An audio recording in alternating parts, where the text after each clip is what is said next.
समारंभां टीका पुष्पादमध्यगां श्रीमदाचार्य पर्यन्तां वन्दे गुरुपरम्परां नमस्ते गुरुदेव ಎಲ್ಲ ನಮ್ಮ ಉಳ್ಬಂದ ಬಂಧುಗಳು ಮತ್ತು ಎಲ್ಲ ಭಗವದ್ಭಕ್ತರು ಯಾರು ಬಂದಿರಿ ಎಲ್ಲರೂ ಆದಷ್ಟು ಮುಂದೆ ಬರ್ರಿ ಆಚಾರ್ಯ ಪ್ರವಚನ ಮಾಡ್ತಾರೆ. ಈಗ ಇವತ್ತಿನ ದಿವಸ ಅವರು ಪ್ರತಿ ವರ್ಷದಂತೆ ಕಡುಬು ನೈವೇದ್ಯ ಮತ್ತು ಮಾವಿನ ಸ್ವೀಕರಣೆಯ ಅಭಿಷೇಕಾದಿಗಳನ್ನು ಪ್ರತಿ ವರ್ಷ ಇಟ್ಕೊಂಡಿರ್ತಾರೆ. ಅದ್ರ ಜೊತೆಗೆ ಜ್ಞಾನ ಕಾರ್ಯ ಅಂತಕ್ಕಂಥದ್ದು ಇಟ್ಕೊಂಡಿರ್ತಾರೆ. ಅದಕ್ಕೆ ನಾವೇನೇ ಕರ್ಮ ಮಾಡಿದರೂ ಜ್ಞಾನ ಕರ್ಮದಾಗ ಅದು ಒಳಗೊಂಡು ಬಿಡ್ತದೆ. ಜ್ಞಾನ ಕರ್ಮದಲ್ಲಿ ಅದು ಪರ್ಯಾವಸಾನ ಆಗ್ತದೆ ನಾವು ಮಾಡ್ತಕ್ಕಂಥ ಸಕಲ ಕರ್ಮಗಳು. ಅದಕ್ಕೋಸ್ಕರವಾಗಿ ಈ ಜ್ಞಾನ ಕಾರ್ಯ ಅಂತಕ್ಕಂಥದ್ದು ಶುರುವಾಗ್ತದೆ. ಆಚಾರ್ಯರು ವಾಯುದೇವರ ಮಹಾತ್ಮೆ ಹೇಳುವಾಗಲೇ ದೇವರ ಮಹಾತ್ಮೆ ಬಂದುಬಿಡ್ತದೆ. ಲಕ್ಷ್ಮೀ ದೇವಿ ಪರಮಾತ್ಮ ಮಾಹಿತಿ ಬಂದುಬಿಡ್ತದೆ. ಅದಕ್ಕೆ ಆಚಾರ್ಯರು ನಮ್ಮ ಪರಮಾತ್ಮ ವಾಯುದೇವರ ವಿಶೇಷ ಗುಣಚಿಂತನೆಯನ್ನು ಮಾಡಿಸ್ಬೇಕು ಅಂತ ಎಲ್ಲರ ಮೃಗದ ಬಂಧುಗಳ ಪರವಾಗಿ ಎಲ್ಲ ಭಗವಂತನ ಪರವಾಗಿ. ಪರಮಗುರುಭ್ಯೋ ನಮಃ. ಶ್ರೀಮದಾನಂದತೀರ್ಥ ಭಗವತ್ಪಾದಾಚಾರ್ಯ ಗುರುಭ್ಯೋ ನಮಃ. ಹರಿ ಓಂ. ಸಚ್ಛಾಸ್ತ್ರೂರ್ಯಮನೋ ಪದಮಿದಂ ಧ್ಯಾಯಂತಿಕೋ ಮನ್ಮಂತ್ರಂ ಜಪಶಾಸ್ತ್ರಸಂಪದಮಥೋ ದಾಸ್ಯಾಮಿ ಭಾಗ್ಯೈಃ ಸಹ ತತ್ತತ್ವಾನ್ಯಪಿ ಬೋಧಯಾಮಿ ತದನುಪ್ರಾಪ್ಯೋ ಮದಂಗೃಭವೇದಿತ್ಯಾಘೋಷಯತೀವ ಯಕರಚಲೈಃ ಸಂವಾದಿವಕ್ತ್ರಂ ಭಜೆ. ನಿತ್ಯಾನಿತ್ಯಜಗದ್ಧಾತ್ರೆ ನಿತ್ಯಾಯ ಜ್ಞಾನಮೂರ್ತಯೇ ಪೂರ್ಣಾನಂದಾಯ ಹರಯೇ ಸರ್ವಯಜ್ಞಭುಜೇ ನಮಃ. ಯಸ್ಮಾತ್ ಬ್ರಹ್ಮೇಂದ್ರ ರುದ್ರಾದಿದೇವತಾನಾಂ ಶ್ರಿಯೋಪಿ ಚ ಜ್ಞಾನಸ್ಫೂರ್ತಿ ಸದಾ ತಸ್ಮೈ ಹರಯೇ ಗುರವೇ ನಮಃ. ಅಭ್ರಮಂ ಭಂಗರಹಿತಂ ಅಜಡಂ ವಿಮಲಂ ಸದಾ ಆನಂದತೀರ್ಥಮತುಲಂ ಭಜೆ ತಾಪತ್ರಯಾಪಹಂ. ಶ್ರುತಿಕ್ಷೀರಾಬ್ಧಿಮಾಮಚ್ಚ ಧೀಮಂದರಮಹೀಭೃತಾ ಪ್ರಾಪ್ತೋ ನ್ಯಾಯಸುಧಾಯೇನ तं ಜಯೀಂದ್ರಮಹಂ ಭಜೆ. ಸತ್ಯಾಭಿಜ್ಞಕರಾಬ್ಜೋತ್ಥಾನ್ ಪಂಚಾಶದ್ವರ್ಷಪೂಜಕಾನ್ ಸತ್ಯಪ್ರಮೋದತೀರ್ಥಾರ್ಯಾನ್ ನ್ಯಾಯಸುಧಾರತಾನ್. ರಘುಪ್ರಮತಿ ಸತ್ಪುತ್ರಂ ಸತ್ಪ್ರಮೋದ ಬಹುಪ್ರಿಯಂ ಅಜಾತಶತ್ರುನ್ ತಂ ವಂದೇ ರಘುಪ್ರಿಯಗುರುಂ ಸದಾ. ಆಪಾದಮೌಳಿಪರ್ಯಂತಂ ಗುರುಣಾಂ ಕೃತಿಂ ಸ್ಮರೇತ್ ತೇನ ವಿಘ್ನಾಃ ಪ್ರಣಶ್ಯಂತಿ ಸಿದ್ಧ್ಯಂತಿ ಚ ಮನೋರಥಾಃ.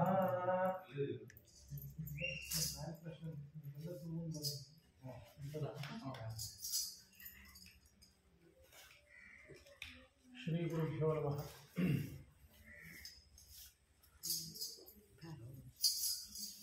ಪ್ರಾಣದೇವರ ಜಾಗೃತವಾದಂತಹ ಒಂದು ಸನ್ನಿಧಾನದಲ್ಲಿ ನಾವೆಲ್ಲ ಸೇರಿದ್ದೇವೆ. ನಾವೆಲ್ಲ ಇಲ್ಲಿ ಸೇರ್ತೀವಿ ಅಂತಂದಾಗ ಸುಮ್ಮನೆ ಹಂಗೆ ಯಾರ್ದೋ ಮನೆಗೆ ಹೋಗಿ ಹಿಂಗೆ ಕೂಡ್ತೀವಿ ಅಂದ್ರೆ ಆಗಂಗಿಲ್ಲ. ಇಲ್ಲಿ ಬಂದು ಪ್ರಾಣದೇವರ ಸನ್ನಿಧಾನದಾಗ ನಾವು ಇಲ್ಲಿ ಹಿಂಗೆ ಕೂಡ್ತೀವಿ. ಯಾಕೆ? ಆ ಜಾಗೃತಿ ಅಷ್ಟದ ಇಲ್ಲಿ ಪ್ರಾಣದೇವರ ಜಾಗೃತ ಅಷ್ಟದ ಇಲ್ಲಿ ಅಂದ್ರೆ ಅಷ್ಟು ಎತ್ತರ ಇದ್ದಾರೆ ಭಗವಂತ ಈ ಒಂದು ವಿಗ್ರಹದಲ್ಲಿ. ಆ ಪ್ರಾಣದೇವರನ್ನು ಇಲ್ಲಿ ಅಷ್ಟು ಜಾಗೃತವಾಗಿ ನಿಲ್ಲಿಸಿದ್ದಾನೆ. ಆದ್ದರಿಂದ ನಾವೆಲ್ಲ ಇಲ್ಲಿ ಬಂದು ಹೇಳ್ತೀವಿ. ಹಂಗೆ ಸುಮ್ಮ ಎಲ್ಲೋ ಹೋಗಿ ಕೂಡಂಗಿಲ್ಲ. ಆ ಭಗವಂತನ ವಿಶಿಷ್ಟವಾದಂತಹ ಸನ್ನಿಧಾನವುಳ್ಳಂತಹ ಪ್ರಾಣದೇವರ ಒಂದು ವಿಶಿಷ್ಟವಾದಂತಹ ಸನ್ನಿಧಾನ. ಇಲ್ಲಿ ಬಂದು ಅನೇಕ ರೀತಿಯಾದಂತಹ ಪೂಜೆಗಳನ್ನು ನಾವೆಲ್ಲ ಮಾಡ್ತೀವಿ. ಪ್ರಾಣದೇವರ ಸ್ತೋತ್ರ ಪಾರಾಯಣ, ಮಧ್ವಜಯ ಪಾರಾಯಣ, ಹರಿವಾಯುಸ್ತುತಿ ಪಾರಾಯಣ, ಹೀಗೆಲ್ಲ ಪಾರಾಯಣಾದಿಗಳನ್ನು ಮಾಡ್ತೀವಿ. ಕೇವಲ ಇಷ್ಟ ಪಾರಾಯಣ ಮಾಡಿದ್ವಿ, ಪುಸ್ತಕ ತೆಗೆದ್ವಿ, ಮನೆ ಕಡೆ ಪುಟದಿತ್ತನ ಮುಗಿದು ಹೋತು, ಮುಚ್ಚಿದ್ವಿ, ಎದ್ದು ಹೋದ್ವಿ, ನೈವೇದ್ಯ ಆಯ್ತು, ಊಟ ಮಾಡಿದ್ವಿ ಅಂತ ಅಷ್ಟೇ ಆಗಬಾರ್ದು. ಸರ್ವಂ ಕರ್ಮ ಅಖಿಲಂ ಪಾರ್ಥ ಜ್ಞಾನೇ ಪರಿಸಮಾಪ್ಯತೆ ಅಂತ ಭಗವಂತ ಹೇಳ. ಗೀತೆಯಲ್ಲಿ ಭಗವಂತ ಅರ್ಜುನನಿಗೆ ಹೇಳ್ತಾ ಇದ್ದಾನೆ. ಅಂದ್ರೆ ಅರ್ಜುನಿಗೆ ಗೊತ್ತದ ನಮ್ಮ ಸಂಬಂಧ ನೀವು ಕೇಳ್ರಿ ಅಂತ ಅರ್ಜುನ ನೆಪ ಮಾಡ್ಕೊಂಡು ಹೇಳ್ತಾ ಇದ್ದಾನೆ.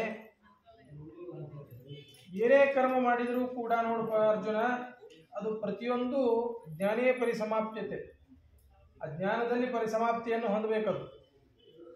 ಅಂದ್ರೆ ಅದು ಸಾರ್ಥಕ ಅಂತ ಆಗ್ತದೆ. ಇಲ್ಲದೆ ಹೋದರೆ ಸುಮ್ಮ ಹಂಗೆ ಗುಡ್ಡಕ್ಕೆ ಕಲ್ಲು ಹೊತ್ತಂಗೆ ಆಗ್ತದೆ ಅಷ್ಟೇ. ಏನಾಗ್ತದೆ? ಆಯಾಸ ಅಷ್ಟೇ ಆಗ್ತದೆ ಬಿಟ್ಟರೆ ಬೇರೆ ಏನಿಲ್ಲ. ಹಂಗಾಗ್ಬಿಡ್ತದೆ. ಅದಕ್ಕೆ ಈ ಇಂತೆಲ್ಲ ಕರ್ಮಗಳನ್ನು ನಾವು ಮಾಡಿದ್ವಿ. ಏನು ಮಾಡಿದ್ವಿ? ಕರ್ಮವನ್ನು ಪಂಚಾಮೃತ ವಿಷೇಕ ಅನ್ನುವಂತಹ ಒಂದು ಕರ್ಮ, ಪಾರಾಯಣ ಅನ್ನತಕ್ಕಂತಹ ಒಂದು ಕರ್ಮ, ಇವನ್ನೆಲ್ಲ ಮಾಡ್ತಾ ಬಂದ್ವಿ. ಇವನ್ನೆಲ್ಲ ಮಾಡಿದಾಗ ಮುಖ್ಯವಾಗಿ ಏನು ತಿಳ್ಕೊಳ್ಬೇಕು ಅದನ್ನು ನಾವು ವಿಚಾರ ಮಾಡಬೇಕು. ಆ ಬುದ್ಧಿ ನಮಗೆ ಬಂದಾಗ ಈ ಮಾಡಿದಂತಹ ಎಲ್ಲ ಕರ್ಮ ಏನಾಗ್ತದೆ ಅದು ಸಾರ್ಥಕ ಅಂತ ಆಗ್ತದೆ. ಇಲ್ಲದೆ ಹೋದರೆ ಸುಮ್ಮನೆ ಹಾಗೆ ಏನೋ ಬಂದ್ವಿ, ಹೈರಾಣ ಆಯ್ತು, ಎಷ್ಟು ಬಿಡ್ರೆ ಸಿಂಗಿ ಬಿಸಿಲಾಗಿ ಹೋಗಿ ಬಂದ್ವಿ, ಏನು ಬಿಸಿಲ್ರಪ್ಪ ಅಂದ್ವಿ, ಅಲ್ಲಿ ಊಟ ಹಾಕಿದ್ರು, ಹೊಟ್ಟೆ ತುಂಬಿತು ಅಷ್ಟೇ, ಮತ್ತು ಮನೆಗೆ ಹೋದ್ವಿ, ಇಷ್ಟೇ ವ್ಯರ್ಥ ಆಗ್ಬಿಡ್ತದೆ. ಹಂಗಾಗಬಾರ್ದು.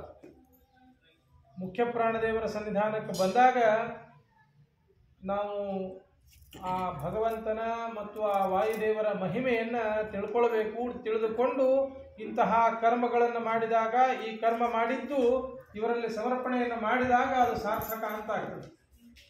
ಅದಕ್ಕೆ ಆ ಕರ್ಮಗಳ ಸಾರ್ಥಕ್ಯವನ್ನು ಪಡಿಬೇಕಾದ್ರೆ ಆ ಭಗವಂತನ ವಿಷಯಕವಾದಂತಹ ಜ್ಞಾನವನ್ನು ನಾವು ಪಡೆದುಕೊಂಡು ಅವನಲ್ಲಿ ಭಕ್ತಿ ಹುಟ್ಟಿಸಿಕೊಂಡು ಇಂತಹ ಕರ್ಮಗಳ ಸಮರ್ಪಣೆಯಲ್ಲಿ ನಾವು ಮಾಡಬೇಕು.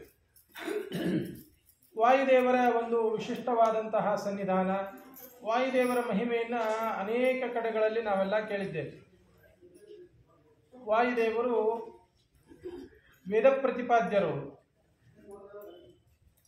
ಹಾಗೆ ಎಲ್ಲೋ ಭಾಗವತ ಎಲ್ಲೋ ಪುರಾಣದಾಗ ಬಂತು, ಇಲ್ಲಿ ಬಂತು, ಅಲ್ಲಿ ಬಂತು, ಹಾಗೆ ಎಲ್ಲೋ ಹೇಳ್ಯಾರ ಇವ್ರದೊಂದು ಋಷಿ ಮುನಿಗಳ ಕಥೆ, ಅದು ಇದು 108 ಬರ್ತಿರ್ತಾವ. ಹಂಗೆ ಇವ್ರದ್ದು ಒಂದು ವಾಯುದೇವ್ರ ಕಥೆ ಎಲ್ಲೋ ಬಂತು, ಕೇಳಿವ್ರಿ, ಭಾರಿ ಚಲೋ ಅದರಿ ಅಂತ ಅಷ್ಟೇ ಅಲ್ಲ. ವಾಯುದೇವರು ಇವರು ವೇದ ಪ್ರತಿಪಾದ್ಯರು. ವೇದದಲ್ಲಿ ಇವರ ಮಹಿಮೆಯನ್ನ ವೇದ ಕೊಂಡಾಡ್ತದೆ. ಅಷ್ಟು ಅದ್ಭುತವಾದಂತಹ ಸಾಮರ್ಥ್ಯವನ್ನು ಹೊಂದಿದಂತಹ ವಾಯುದೇವರ ಒಂದು ಸನ್ನಿಧಾನ ಇದು ಹನುಮತ್ ರೂಪ. 3 ರೂಪಗಳನ್ನು ಕೂಡ ಆ ವೇದ ಕೊಂಡಾಡ್ತದೆ. ಎಲ್ಲಿ ಬಳಿತ್ಥಾ ಸೂಕ್ತದಲ್ಲಿ ನೋಡ್ತೇವೆ. ಬಳಿತ್ಥಾ ಸೂಕ್ತದಲ್ಲಿ 3 ರೂಪಗಳನ್ನು ಕೂಡ ಆ ವಾಯುದೇವರ ಮಹಿಮೆಯನ್ನ ವೇದ ಕೊಂಡಾಡ್ತದೆ.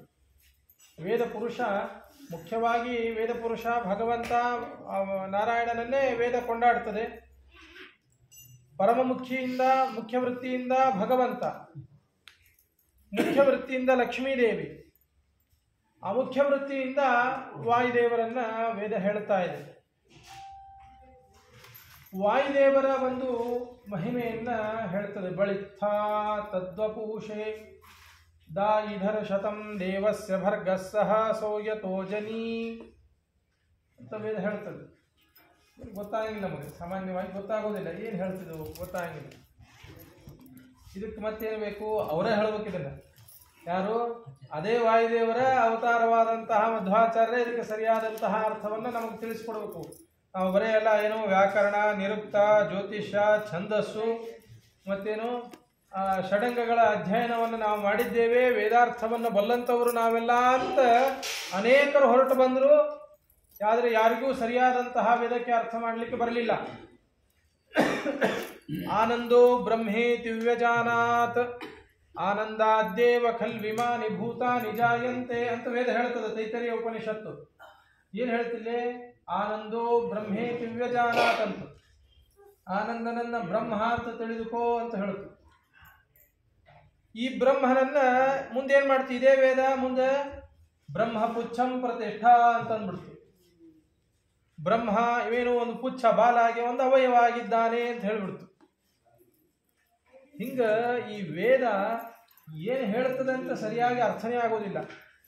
ಒಂದು ಕಡೆ ಬ್ರಹ್ಮನನ್ನ ಆನಂದ ಅಂತ ಹೇಳ್ತು, ಅದೇ ಬ್ರಹ್ಮನನ್ನ ಮುಂದೆ ಪುಚ್ಛ ಅಂತ ಹೇಳ್ತು.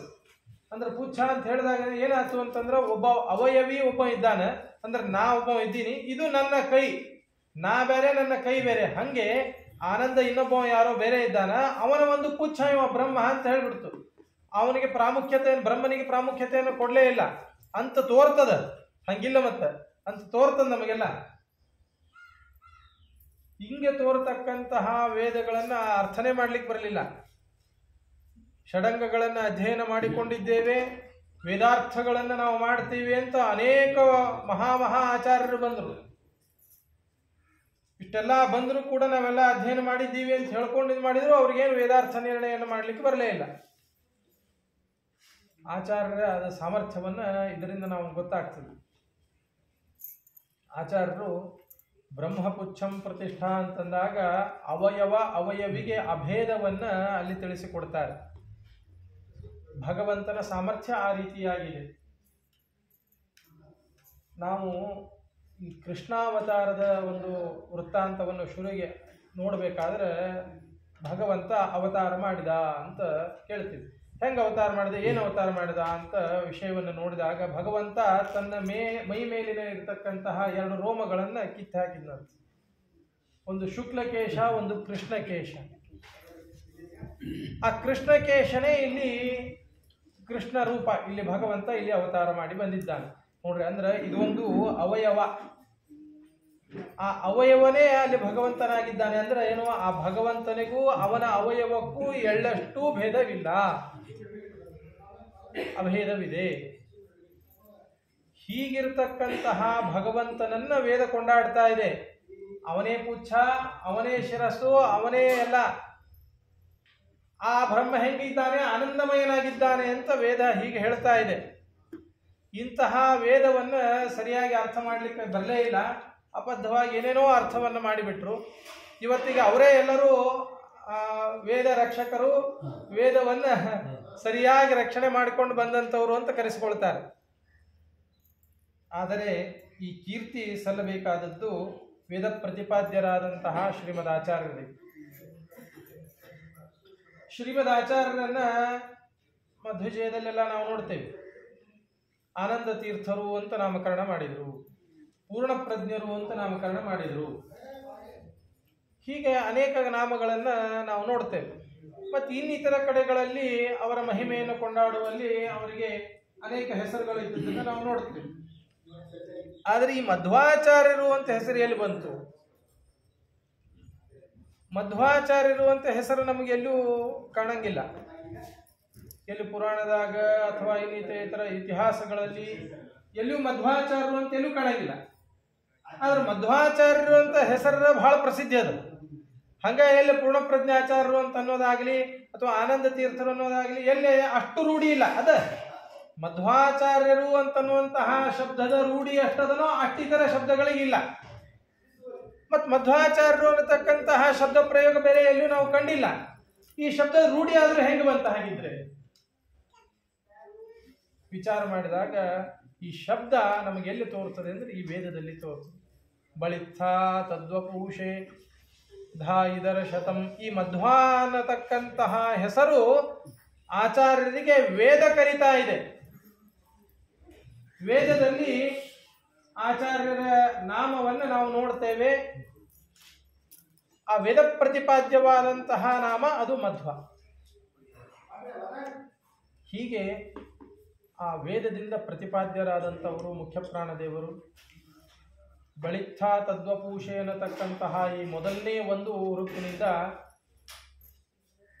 ಆ ವಾಯುದೇವರು ಬಲಾತ್ಮಕವಾದಂತಹ ರೂಪ ಹೆಂಗೆದನೋ ಹಂಗೆ ಅದೇ ರೀತಿಯಾಗೇನೆ, ಸ್ವಲ್ಪ ವ್ಯತ್ಯಾಸ ಇಲ್ಲದೇನೆ ಅದೇ ರೀತಿಯಾಗಿ ರಾಮದೇವರ ಭರಣ ಗಮನಕರ್ತ ಆದಂತಹ ರಾಮದೇವರ ಸೇವೆಗೋಸ್ಕರವಾಗಿ ಅಧಾಯಿ ಇಡಲ್ಪಟ್ಟಿತು ಅಂತ. ಹೀಗೆ ಆ ವೇದ ಮೊದಲಿಗೆ ಆ ವಾಯುದೇವರ ರೂಪವಾದಂತಹ ಮೊದಲನೇ ರೂಪವಾದಂತಹ ಹನುಮದ್ ರೂಪದ ವರ್ಣನೆಯನ್ನು ಮಾಡ್ತದೆ.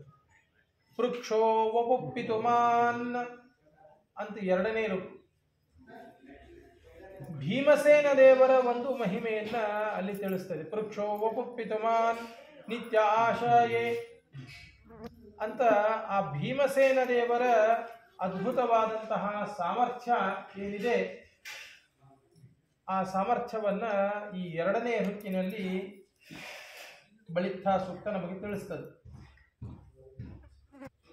ಮುಂದಿನ ಒಂದು ಋಕ್ಕಿನಲ್ಲಿ ಹೀಗೆ ಅವತಾರತ್ರಯವಾದಂತಹ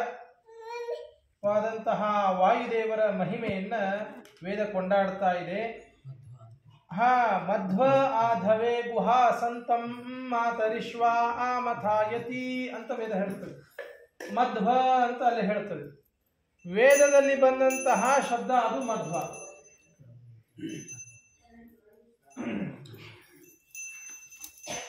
ಕಡಿಮೆ ಆಗಿದೆ. ಎಲ್ಲ ದರ್ಶನ ತಗೊಳ್ರಿ. ಎಲ್ಲ ತಕ್ಷಣ ಪ್ರವಚನ ಮುಂದುವರಿತದೆ.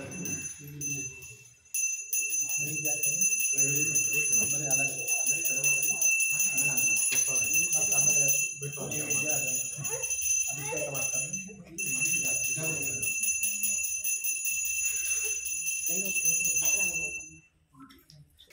ವೇದ ಕೊಂಡಾಡ್ತಾ ಇದೆ.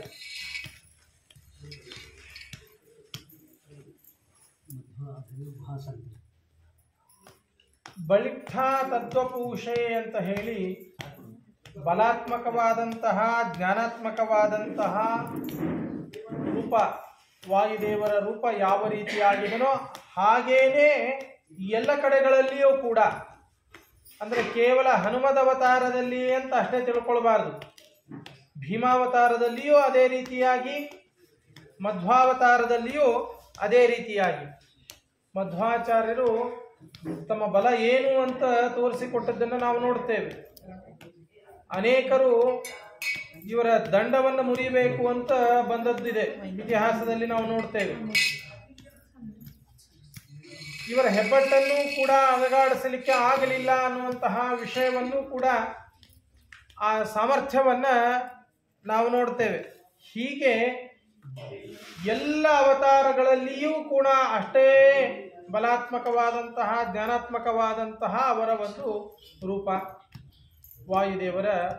ಇಂತಹ ಒಂದು ಅದ್ಭುತವಾದಂತಹ ಮಹಿಮೆಯನ್ನು ಆ ವೇದ ಕೊಂಡಾಡ್ತದೆ.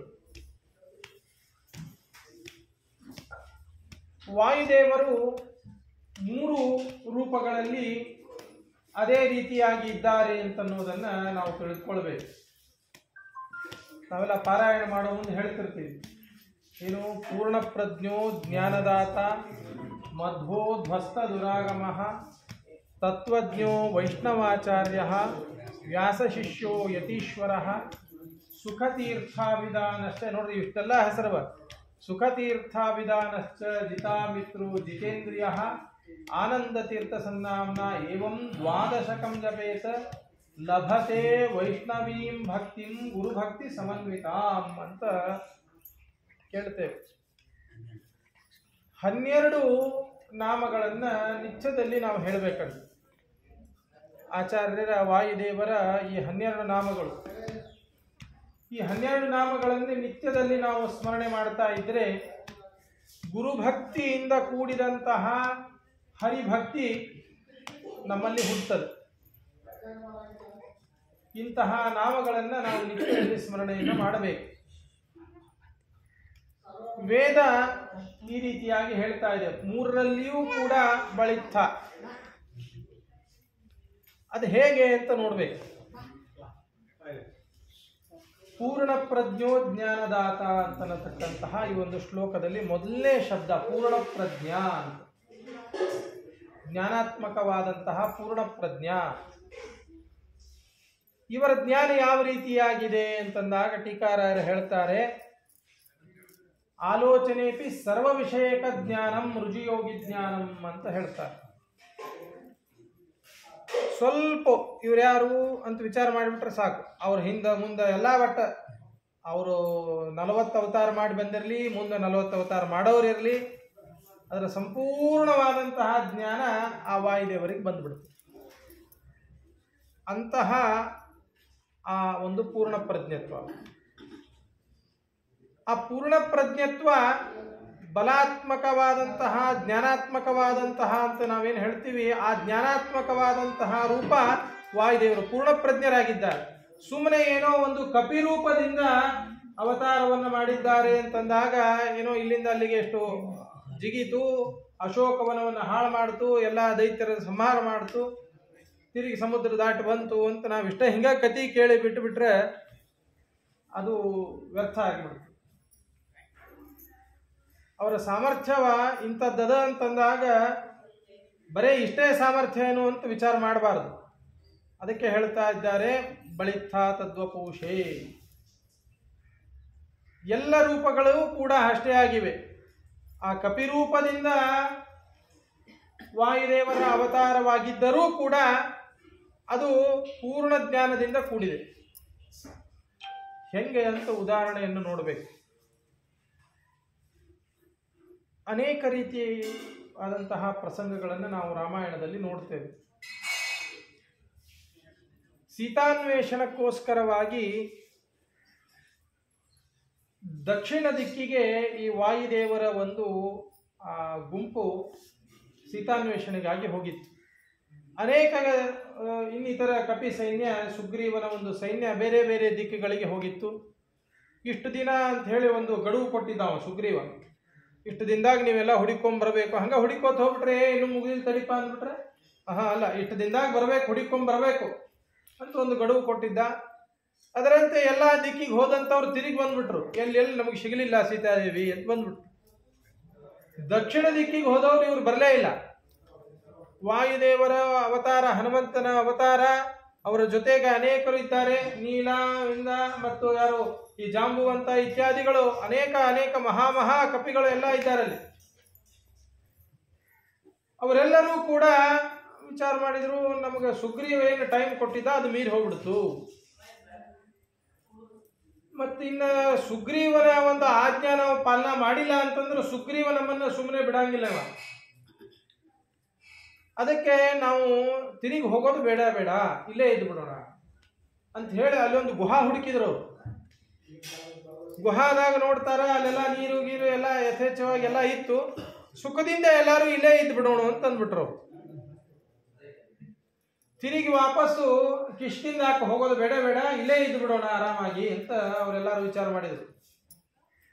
ಈ ಗುಂಪಿನಾಗ ಹನುಮಂತ ದೇವರಿದ್ರು, ಖಬರ್ದಾರ್ ಅಂದ್ರು. ಎದಕ್ಕೆ ಬಂದಿರಿ ನೀವು? ಲಕ್ಷ ಖಬರ್ ಇರಲಿ ನಿಮಗೆ. ಸುಗ್ರೀವ್ ಹೇಳ್ಯಾನ ಅಂತ ಅಷ್ಟ ಬಂದಿಲ್ಲ ನೀವು. ಇದು ಮುಖ್ಯವಾಗಿ ರಾಮದೇವರ ಕಾರ್ಯ, ಇದಾಗಲೇಬೇಕು. ಸೀತಾನ್ವೇಷಣ ಆಗಲಿಕ್ಕೇ ಬೇಕು. ಎಲ್ಲರಿಗೂ ಜ್ಞಾನವನ್ನು ಮಾಡಿಕೊಟ್ಟಂತಹ ಆ ವಾಯುದೇವ ಹನುಮಂತ ರೂಪ. ಇವರೆಲ್ಲ ಹೋಲ್ಬಿಡು ಅಂತ ಬಿಟ್ಟು ಎಲ್ಲ ಸುಮ್ಮನೆ ತಣ್ಣಗೆ ಇಲ್ಲಿ ಇದ್ದು ಬಿಡೋಣ, ಆರಾಮ್ ತಿಂದು ಮಜಾ ಮಾಡ್ಕೊಂಡು ಇಲ್ಲಿ ಇದ್ದು ಬಿಡೋಣ ಅಂದ್ಬಿಟ್ರು. ಇದರಲ್ಲಿ ಒಬ್ಬರು ಎದ್ದು ನಿಂತು ಇದು ರಾಮದೇವರ ಕಾರ್ಯ, ಇದಾಗತಕ್ಕದ್ದು ಅಂತ ಹೇಳಿ ಇವರಿಗೆಲ್ಲ ಜ್ಞಾನವನ್ನು ಕೊಟ್ಟು ಅವ್ರನ್ನ ಮುಂದೆ ಕರ್ಕೊಂಡು ಹೋದಂಥವರು ಆ ಹನುಮಂತ ದೇವರು.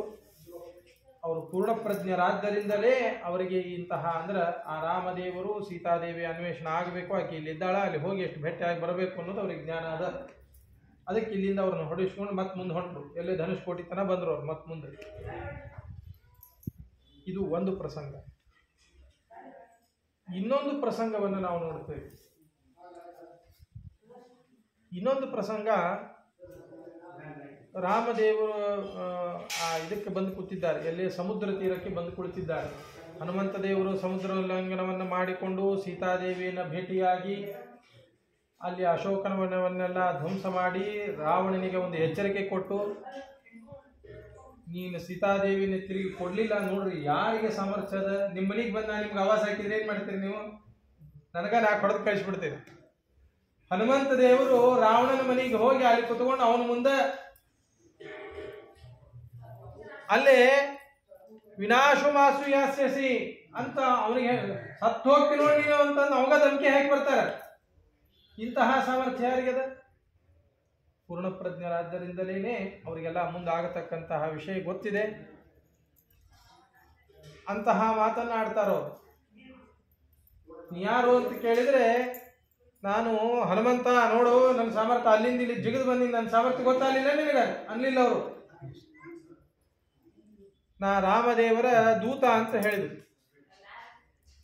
ಇಂತಹ ಹನುಮಂತ ದೇವರು ಇಷ್ಟೆಲ್ಲ ಕಾರ್ಯವನ್ನು ಮುಗಿಸ್ಕೊಂಡು ಬಂದಿದ್ರು. ಬಂದು ಯುದ್ಧಕ್ಕೆ ಸಿದ್ಧ ಆಗಬೇಕು. ಸಮುದ್ರವನ್ನು ದಾಟಿಕೊಂಡು ಎಲ್ಲ ಕಪಿ ಸೈನ್ಯವನ್ನು ತೆಗೆದುಕೊಂಡು ಹೋಗಬೇಕು. ಸಮುದ್ರವನ್ನು ದಾರಿ ಬಿಡು ಅಂತ ಕೇಳಿದರು. ಅವನು ಉನ್ಮತ್ತನಾಗಿದ್ದ, ಬರಲಿಲ್ಲ. ಆಮೇಲೆ ಬಂದ, ಶರಣಾಗತನಾದ. ಸಮುದ್ರಕ್ಕೆ ಒಂದು ಸೇತುವನ್ನು ಕಟ್ಟಬೇಕು ಅಂತ ಎಲ್ಲ ನಿರ್ಣಯ ಆಯಿತು. ಸಮುದ್ರ ತೀರದಲ್ಲಿ ಎಲ್ಲ ಬಂದು ಕುಳಿತಿದ್ರು. ಅಷ್ಟೊತ್ತಿಗೆ ಸರಿಯಾಗಿ ವಿಭೀಷಣ ಬಂದ. ಅಲ್ಲಿ ವಿಭೀಷಣ ಬಂದು ನಮಸ್ಕಾರ ಮಾಡಿದ ರಾಮದೇವರಿಗೆ. ಎಲ್ಲರೂ ಅಲ್ಲೆಲ್ಲ ಕಪಿ ಸೈನ್ಯ ಇತ್ತು, ಸುಗ್ರೀವ ಎಲ್ಲರೂ ಇದ್ರು. ಎಲ್ಲರೂ ಹೇಳಿದ್ರು, ಇವ ನೋಡು ಲಂಕಾದಿಂದ ಬಂದಾನಿವ, ಇವ ರಾವಣನ ತಮ್ಮ, ಇವ ಬೇರೆ ಯಾರು ಅಲ್ಲ, ಇನ್ನೇನು ಶತ್ರು ಏನಿದ್ದಾನೆ ಅವನ ತಮ್ಮ, ಇವ ಅವನನ್ನ ದೂರ ಅಟ್ಟಿಬಿಡು ಎಲ್ಲರೂ ಹೇಳಿದ್ರು. ರಾಮದೇವರು ಎಲ್ಲರನ್ನೂ ಕೇಳಿ ವಿಚಾರ ಮಾಡಿದ್ರು. ನೀ ಏನಂತಿಪ್ಪ, ನೀ ಏನಂತಿ ಎಲ್ಲರಿಗೂ ಕೇಳಿದ್ರು. ಅಂದ್ರೆ ರಾಮದೇವ್ರಿಗೆ ಗೊತ್ತಿದ್ದಿಲ್ಲೇನೋ, ಗೊತ್ತಿತ್ತು. ಯಾರ್ಯಾರಿಗೆ ಏನೇನು ಗೊತ್ತದ ಅಂತ ಗೊತ್ತು ಮಾಡಿಸ್ಕೊಡ್ಬೇಕಾಗ್ಯದ ಅವರು ರಾಮದೇವರು. ಅದಕ್ಕೆ ತಮಗೂ ಗೊತ್ತಿಲ್ಲದೆ ಇದ್ದಂತೆ ನಟನೆಯನ್ನ ಮಾಡಿ ಕಡಿ ಕೇಳಿ ಬಂದ್ರು. ಹನುಮಂತ ದೇವರ ಹತ್ರ ಬಂದ್ರು. ಹನುಮಂತ, ಮತ್ ನೀ ಏನಂತೀಪ ಅಂತ ಕೇಳಿದ್ರು. ಇಲ್ಲ, ಅವನನ್ನು ದೂರ ಅಟ್ಟೋದು ಬೇಡ, ಇಲ್ಲೇ ಇಟ್ಕೊಳ್ಳಿ, ಕಡ್ಡಿ ಇಲ್ಲೇವಾ ಅಂತಂದ್ರು. ವಿರುದ್ಧವಾದ ಎಲ್ಲ ಒಂದು ಇರತಕ್ಕಂತಹ ಸೈನ್ಯ ಇವನನ್ನು ಕರ್ಕೊಳ್ಬಾರ್ದು, ದೂರ ಕಳಿಸ್ಬೇಕು ಅಂತ ಹೇಳ್ತದೆ. ಅಂಥದ್ದು ಹನುಮಂತ ದೇವರು ಹಿಂಗೆ ಹೇಳ್ತಾರಲ್ಲ, ಏನು ಅವ್ರು ಪೂರ್ಣಪ್ರಜ್ಞರಾದ್ದರಿಂದಲೇ ಹಿಂಗೆ ಹೇಳಿರ್ತಾರೆ. ಉಳಿದವರು ಯಾರೂ ಪೂರ್ಣಪ್ರಜ್ಞರಲ್ಲ. ಯಾಕೆ ಹಿಂಗೆ ಹೇಳಿದರು ಹನುಮಂತ ದೇವರು ಅಂತ ವಿಚಾರ ಮಾಡಿದಾಗ, ಮೊದಲಿಗೆ ಬಂದು ನಮಸ್ಕಾರ ಮಾಡ್ಯ ನಾವು. ಮತ್ತು ಭಗವಂತ ಶರಣಾಗತ ರಕ್ಷಕ, ಅವನ ರಕ್ಷಣೆ ಮಾಡಬೇಕು, ನಂಬರ್ 1. ಮತ್ತೇನದ, ಅವ ನಿನ್ನ ಭಕ್ತ, ನಿನ್ನ ಮಹಿಮಾ ಗೊತ್ತದ ಅವನಿಗೆ. ರಾಮದೇವರು ಇನ್ನೇನು ಸ್ವಲ್ಪ ದಿನದಾಗ ರಾವಣ ಸಂಹಾರವನ್ನು ಮಾಡಿಬಿಡ್ತಾರೆ. ನಾ ಅಲ್ಲಿ ಇದ್ದು ಬಿಟ್ರೆ ನನ್ನೂ ಸಂಹಾರ ಮಾಡಿಬಿಡ್ತಾರೆ. ಅದಕ್ಕೆ ಬಂದು ಇಲ್ಲಿ ಶರಣಾಗತನಾಗಿದ್ದಾನೆ, ಅವನ ರಕ್ಷಣೆ ಮಾಡಬೇಕು, ಇಲ್ಲಿ ಇಟ್ಕೊಳ್ಳಿ, ಕಡ್ಡಿ ಇಲ್ಲ ಅವನು. ಮತ್ತೊಂದೇನು ಅಂತಂದ್ರೆ, ರಾವಣನ್ನ ರಾಮದೇವರು ಸಂಹಾರ ಮಾಡ್ತಾರ ಅಂತ ಅನ್ನೋದು ಖಾತ್ರಿ ಇದ್ದಿದ್ದರಿಂದ, ಮತ್ತ ರಾಮದೇವರು ಈ ಲಂಕಾಪಟ್ಟಣವನ್ನೆಲ್ಲ ತಮ್ಮ ಅಧೀನಕ್ಕೆ ತಗೊಂಡ್ಬಿಡ್ತಾರ, ಮತ್ತು ನನ್ನ ರಾಜ್ಯ ಹೋಗ್ಬಿಡ್ತದ ಅಂತಂದು ಅವನಿಗೆ ರಾಜ್ಯ ಆಶಾ ನಿಮಿತ್ತವಾಗಿ ಅವ ಇಲ್ಲಿ ಬಂದು ಶರಣಾಗತನಾಗ್ಯಾನ. ಹೀಗೆ ಅನೇಕ ಕಾರಣಗಳನ್ನು, ಸರಿಯಾದಂತಹ ವಿಷಯಗಳನ್ನು ತಿಳಿಸಿಕೊಟ್ಟು ಎಲ್ಲರಿಗೂ, ರಾಮದೇವ್ರಿಗಲ್ಲ ಮತ್ತು ಅಲ್ಲಿದ್ದಂಥವು ಎಲ್ಲರಿಗೂ ಸರಿಯಾದ ವಿಷಯ, ನೋಡ್ರಪ್ಪ ಹಿಂಗದ, ಅದಕ್ಕೆ ಅವನು ಸ್ವೀಕಾರ ಮಾಡ್ಲಿಕ್ಕೆ ಅಡ್ಡಿ ಇಲ್ಲ ಅಂತ ಅಲ್ಲಿ ತೋರಿಸಿಕೊಟ್ಟು ಆ ವಿಭೀಷಣನಿಗೆ ಯಾವುದೇ ಹಾನಿಯನ್ನು ಮಾಡಲಿಲ್ಲ. ಅವನನ್ನು ಇಲ್ಲೇ ಇಟ್ಟುಕೊಂಡು ಪೂರ್ಣಪ್ರಜ್ಞೋ. ಹೀಗೆ ಆ ವಾಯುದೇವರ ಒಂದು ರೂಪವೂ ಕೂಡ, ಹನುಮದ್ ರೂಪವೂ ಕೂಡ ಎಷ್ಟು ಪೂರ್ಣಪ್ರಜ್ಞವಾಗಿದೆ. ವಾಯುದೇವರ ಮೊದಲನೇ ಅವತಾರ ಹನುಮಂತ ಅವತಾರ ಇಷ್ಟು ಪೂರ್ಣಪ್ರಜ್ಞೆ ಎಷ್ಟೋ ಅಷ್ಟೇ ಪೂರ್ಣಪ್ರಜ್ಞತ್ವ ಭೀಮಸೇನ ದೇವರಲ್ಲಿಯೂ ಇದೆ. ಭೀಮಸೇನ ದೇವರಲ್ಲಿ ನಾವೇನು ನೋಡ್ತೇವೆ? ಭೀಮಸೇನ ದೇವರು ಯುದ್ಧ ನಡೆದಿದೆ. ಕೌರವರು ಮತ್ತು ಪಾಂಡವರ ಒಂದು ಯುದ್ಧ ನಡೀತಾ ಇದೆ. ಅನೇಕ ರೀತಿಯಾದಂತಹ ಘೋರವಾದಂತಹ ಯುದ್ಧ ನಡೀತಾ ಇದೆ. ಅಲ್ಲಿ ಈ ಯುಧಿಷ್ಠಿರ, ಅರ್ಜುನ, ಭೀಮಸೇನ ದೇವರು, ನಕುಲ, ಸಹದೇವ, ಕೃಷ್ಣ ಮತ್ತು ಇವರ ಕಡೆಗಳಲ್ಲಿ ಅನೇಕ ಸೈನ್ಯ, ಎಲ್ಲ ದೊಡ್ಡ ಸೈನ್ಯ ಇತ್ತು. ಇವರು ಮತ್ತು ಇವ್ರ ಮಕ್ಕಳು ಎಲ್ಲ ಇದ್ರಲ್ಲಿ ಅನೇಕರು. ಹೀಗೆ ಈ ಒಂದು ಸೈನ್ಯ ಯುದ್ಧ ನಡೀತಾ ಇದೆ. ಯುದ್ಧ ನಡೆದಂತಹ ಸಂದರ್ಭದಲ್ಲಿ ಘಟೋತ್ಕಚ ಅವತ್ತು ಪ್ರಾಣ ಬಿಟ್ಬಿಟ್ಟ. ಅವನು ಕೃಷ್ಣ ಜೋರಾಗಿ ಕೇಕೆ ಹಾಕಿ, ಅರ್ಜುನ ನೀ ಬದಿಕೊಂಡಿ ಅಂತ ಹೇಳಿ ಜೋರಾಗಿ ನಗಲಿ ಎತ್ಬಿಟ್ಟ. ಭೀಮಸೇನ ದೇವರಲ್ಲೇ ಇದ್ದಾರೆ. ಘಟೋತ್ಕಚ ಬೇರೆ ಯಾರೂ ಅಲ್ಲವ, ಭೀಮಸೇನ ದೇವರ ಮಗ ಅವ. ಅರ್ಜುನ ಅಲ್ಲೇ ಇದ್ದಾನ, ಭೀಮ ಅಲ್ಲೇ ಇದ್ದಾನ. ಘಟೋತ್ಕಚ ಸತ್ತು ಬಿದ್ದ. ಕೃಷ್ಣ ಜೋರಾಗಿ ನಕ್ಕೋತ, ಹೇ ನೀ ಬದಿಕೊಂಡಿ ಅಂತ ಹೇಳಿ ಅವಾಗ ಹೇಳೇತಾನ. ಹಣಿ ಗಟ್ಟಿಸ್ಕೊಂಡವ ಅರ್ಜುನ. ಏನು ಕೃಷ್ಣ, ಏನು ಮಾಡ್ಲಿತ್ತಿ ನೀನು? ನಾವು ಸತ್ತವ ಬೇರೆ ಯಾರಲ್ಲೋ ಮಾರಾಯ, ನಮ್ಮ ಅಣ್ಣನ ಮಗ ಅವ. ಅಣ್ಣ ಇಲ್ಲೇ ಇದ್ದಾನ. ಕೃಷ್ಣ ನೀನು ಏನು ಮಾಡ್ಲಿತ್ತಿ ನೀನು ಅಂತ ನಾವು ಸಾಮಾನ್ಯವಾಗಿ ಹಿಂಗೆಲ್ಲ ನಡೆದು ಬಿಟ್ರೆ, ಮನ್ಯಾಗ ಯಾರೋ ಒಬ್ರು ಹೋದಾಗ ಏನೋ ಹಿಂಗೆ ಅವಾಂತರಗಳಾಗ್ಬಿಟ್ರೆ ಅವ್ರಿಗೆ ಮಾರಿ ನೋಡಂಗಿಲ್ಲೇ ಇಲ್ಲ. ಅವ್ರು ಯಾರೋ ಇವ್ರು ಯಾರೋ ಹಿಂಗಾಗ್ಬಿಡ್ತದೆ. ಅಂತಹ ಪರಿಸ್ಥಿತಿ ಇಲ್ಲಿ ಹಿಂಗೆ ನಡೆದಿದೆ. ಭೀಮಸೇನ ದೇವರು ಕೃಷ್ಣ ಹೆಂಗೆ ಮಾಡ್ಲೇತಾನ ನೋಡ್ಲಿ, ನಗ್ಲಿ ಎತ್ತಾನ, ಕುಣ್ಲಿ ಎತ್ತಾನ, ಅದನ್ನ ನೋಡ್ಕೊಂಡು ಸುಮ್ಮನೆ ಇದ್ದಾರೆ ಅವರು. ಯಾಕ? ಪೂರ್ಣ ಪ್ರಜ್ಞರಾದ್ದರಿಂದ. ಪೂರ್ಣ ಪ್ರಜ್ಞತ್ವ ಈ ಒಂದು ಗುಣ ಅವರಲ್ಲಿ ಇದ್ದಿದ್ದರಿಂದಲೇ ಸುಮ್ಮನೆ ಇದ್ದಾರೆ ಅವರು. ಇದು ಭಗವತ್ ಸಂಕಲ್ಪ. ಇವತ್ತಿನ ಇವನ ಆಯುಷ್ಯ ಇಲ್ಲಿಗೆ ಮುಗೀತು ಅನ್ನುವಂತಹ ಜ್ಞಾನ ಅವರಿಗೆ ಇದೆ. ಇಲ್ಲ ಅಂದ್ರೆ ಅವ್ರು ದೊಡ್ಡ ಕೊಲ ಎಲ್ಲ ಮಾಡಿಬಿಡ್ತಿದ್ರು. ಕೌರವರ ಪಾಂಡವರ ಯುದ್ಧ ಇರಲಿ, ಇಲ್ಲ ಅರ್ಜುನ ಕೃಷ್ಣ ಭೀಮನ ಯುದ್ಧ ಶುರು ಆಗ್ತಿತ್ತು. ಆಮೇಲೆ ಪೂರ್ಣ ಪ್ರಜ್ಞತ್ವ ಭೀಮಸೇನ ದೇವರಲ್ಲಿ ಇದ್ದಿದ್ದಿಲ್ಲ ಅಂದ್ರೆ ಅಂತಹ ಪ್ರಸಂಗ ಇಲ್ಲೇ ಇಲ್ಲ. ಭೀಮಸೇನ ದೇವರು ಪೂರ್ಣಪ್ರಜ್ಞರಾದ್ದರಿಂದ ಆ ಘಟೋದ್ಗಜ ಪ್ರಾಣವನ್ನು ಬಿಟ್ಟಾಗ ಯಾವುದೇ ರೀತಿಯಾದಂತಹ ವಿಕಾರ ಅವರಿಗೆ ಆಗಲಿಲ್ಲ. ಮೊದಲು ಹೆಂಗಿದ್ರು ಅದೇ ರೀತಿಯಾಗಿ ಯುದ್ಧ ನಡೆದದ. ನಾವು ಯುದ್ಧವನ್ನು ಮಾಡಬೇಕು. ಯುದ್ಧದಲ್ಲಿ ತಮ್ಮನ್ನು ತಾವು ಆ ಒಂದು ಕೃಷ್ಣನ ಒಂದು ಸೇವೆ ಅಂತ ಹೇಳಿ ಅಲ್ಲಿ ನಿಂತುಕೊಂಡು ಯುದ್ಧವನ್ನು ಮಾಡ್ತಾ ಇದ್ದಾರೆ. ಅಷ್ಟೇ ಅರ್ಜುನನಿಗೆ ವಿಕಾರ ಆಯ್ತಲ್ಲಿ. ಏನು ಕೃಷ್ಣ ಹಿಂಗೆ ಮಾಡ್ಲಿತ್ತಿ ನೀನು ಅಂತ ಅರ್ಜುನ ಅಂದಾಗ. ಯಾಕೆ? ಪೂರ್ಣ ಪ್ರಜ್ಞತ್ವ ಇಲ್ಲ. ಭಗವಂತನ ಸಂಕಲ್ಪ ಏನು ಅಂತನ್ನೋದು ಪೂರ್ಣವಾಗಿ ಅವನಿಗೆ ಅರ್ಜುನಿಗೆ ಗೊತ್ತಿಲ್ಲ. ಹಿಂಗಾಗೇನ ಮೂಲ ರೂಪದ ಸ್ಮರಣೆಯನ್ನು ಮಾಡಿಕೋ ನೀನು ಅಂತ ಹೇಳುವಂತಹ ಪ್ರಸಂಗ ಬಂತು.